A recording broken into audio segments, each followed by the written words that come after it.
পাকিস্তানের ভয়ে ভারতীয় জেনারেলদের মিটিং ত্যাগ করেছেন, কারণ তারা নাকি ইসলামাবাদের বিরুদ্ধে যুদ্ধে যেতে রাজি নন।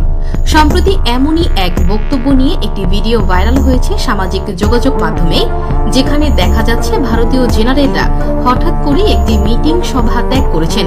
এই খবর সত্য নাকি গুঞ্জন তা নিয়ে প্রায় সাথে সাথেই আলোচনা শুরু হয়ে যায়। তোলপাড় শুরু হয় দুই দেশের নেটিজেনদের মাঝে। মূলত সামাজিক যোগাযোগ মাধ্যম এক্সের একটি অ্যাকাউন্ট থেকে ভিডিওটি ভাইরাল হয়েছে। পাকিস্তানের প্রাক্তন প্রধানমন্ত্রী জনাব শহীদ খাকান আব্বাসির ফ্যান অ্যাকাউন্ট থেকে একটি পোস্টের ক্যাপশনে লেখা হয়, ব্রেকিং নিউজ, বড় খবর আসছে। ভারতীয় সেনাবাহিনীর জেনারেলরা একটি সভা ছেড়ে বেরিয়ে এসে বললেন যে তারা পাকিস্তানের বিরুদ্ধে যুদ্ধ করার মতো শক্তিশালী নয়। এই কথা শোনার পরেও মোদি এখনও যুদ্ধ করতে চান। এটি ভারতের গোমূত্র পানকারী সেনাবাহিনীর আসল সত্যটি দেখায়। 19 সেকেন্ডের এই ভিডিওতে পাঞ্জাব শিখ জেনারেলদেরও দেখা যায়। পোস্টকারীর দাবি, ভারতীয় ওই জেনারেলদের কেউই নাকি মোদির কথায় যুদ্ধে যেতে রাজি নন, আর তাই বৈঠক করেই মিটিং রুম ত্যাগ করা শুরু করেন তারা। আসলে ভারত শাসিত কাশ্মীরের পেহেলগামে বন্দুকধারীদের হামলায় 26 জন প্রয়াত হওয়ার ঘটনার পরে পাকিস্তানের বিরুদ্ধে বেশ কিছু সিদ্ধান্ত ঘোষণা করেছে ভারত। দেশের নিরাপত্তা বিষয়ক সর্বোচ্চ committee, cabinet committee on security বা সিসিএস বুধবার বৈঠকে বসে। ভারতের প্রধানমন্ত্রী নরেন্দ্র মোদীর সভাপতিত্বে ওই বৈঠক হয়। ওই বৈঠকের পর জরুরি সংবাদ সম্মেলন ডাকে ভারতের পররাষ্ট্র মন্ত্রণালয়। সাংবাদিকদের ব্রিফিংয়ে ভারতের পররাষ্ট্র সচিব বিক্রম মিস্ত্রি জানান, ওই বৈঠকে আসামি হামলার সঙ্গে সীমান্ত পারের যোগসাজশ তুলে ধরা হয়। আর তার কথায় কেন্দ্র শাসিত অঞ্চল জম্মু কাশ্মীরে সাফল্যের সঙ্গে নির্বাচন হওয়ার পরেই এই আক্রমণ হলো। এমন একটা সময়ে হামলা হলো যখন সেখানে ধারাবাহিকভাবে উন্নয়ন ও প্রবৃদ্ধি হচ্ছে।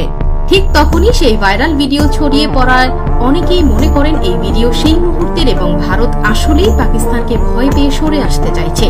কিন্তু নেটিজেনদের একাংশে সত্য বের করতে বেশি সময় লাগেনি।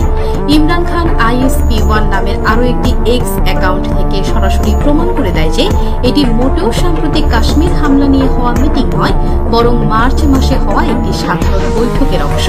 তিনি লিখেন, 25শে মার্চ 2025-এর ভিডিও এটি, যেখানে পাঞ্জাবের পুলিশ মহাপরিচালক সেনাবাহিনীর কর্মকর্তাদের সাথে যৌথভাবে চণ্ডীগড়ের সেক্টর 3-এর পাঞ্জাব ভবনে একটি সংবাদ সম্মেলনে ভাষণ দিয়েছিলেন। আর এই সম্মেলনটি হয়েছিল পাটিয়ালার একটি রেস্টুরেন্টে। তখনই বুঝতে পারা যায় যে কাশ্মীর হামলাকে কাজে লাগিয়ে দুই দেশের মাঝে পরিস্থিতি আরও নেতিবাচক করে দেওয়ার জন্য এই ভুয়া তথ্যটি ছড়ানোর চেষ্টা করা হয়েছে, যার কারণে আবারও দুই দেশের মাঝে টানাপোড়েন আরও 1 ডিগ্রি বেড়েই গেল। এদিকে ভারত শাসিত জম্মু কাশ্মীরের পেহেলগামে আসামি হামলা 3য় দিনের মাথায় পাকিস্তানি ও ভারতীয় সেনাদের মধ্যে গোলাগুলির খবর দিয়েছে NDTV।